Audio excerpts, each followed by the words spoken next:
It was quite a reversal on Wall Street today. Stocks sold off early on following the report we told you about last night that North Korea fired a missile that traveled over Japan, ratcheting up the already high tensions surrounding the Korean peninsula. Couple that with the historic flooding in Houston and the surrounding areas, and you would bet that that would be a recipe for a sell-off in stocks. But that's a bet you would have lost, because by the end of the day, stocks did a nearly 200-point about-face. The Dow rose just about 57 points to 21,865. The Nasdaq rose 18, and the S&P 500 added 2. But gold did react to the missile launch, settling at nearly a one-year high. We'll look more at whether this is the right time to get into the so-called safe haven investments a little later in our program.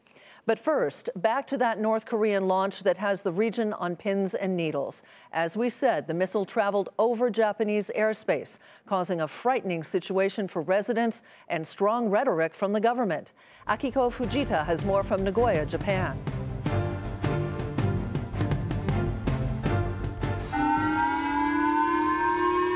Well, like so many Japanese here, we were woken up around 6 a.m. local time with that latest launch coming from North Korea, triggering a nationwide alert. Broadcasters breaking into programming, warning of a missile passing through. Some residents in the areas in northern Japan reported getting text messages on their phone urging them to take cover, while others said sirens went off in their community, calling on residents to look for a safe place here. This is a missile that traveled well over 1,600 miles, passed over the northern island of Hokkaido before separating into three pieces and landing in the Pacific Ocean. Prime Minister Shinzo Abe condemning this in the strongest terms, saying that he would make every possible effort to protect the lives of the Japanese.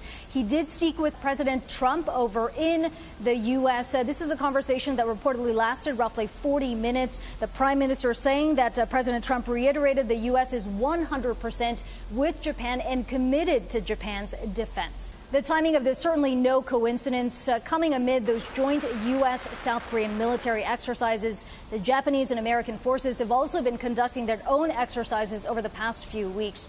The prime minister did say this was a missile that was tracked shortly after launch, roughly 15 minutes until it landed in the Pacific, which has raised questions about why, in fact, Japan didn't give the green light with those PAC-3 missile defense systems to shoot down this latest missile. There are 3 of those in U.S. air bases here in Japan. The commander of Japan's Air Self-Defense Force simply saying they didn't give the green light because they didn't think the Japanese territory was threatened.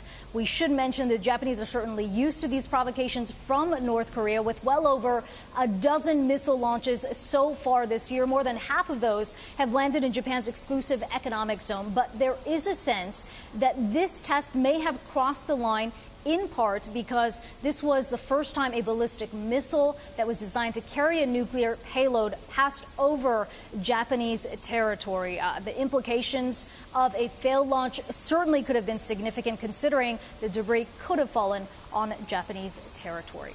For Nightly Business Report, Akiko Fujita, Nagoya, Japan.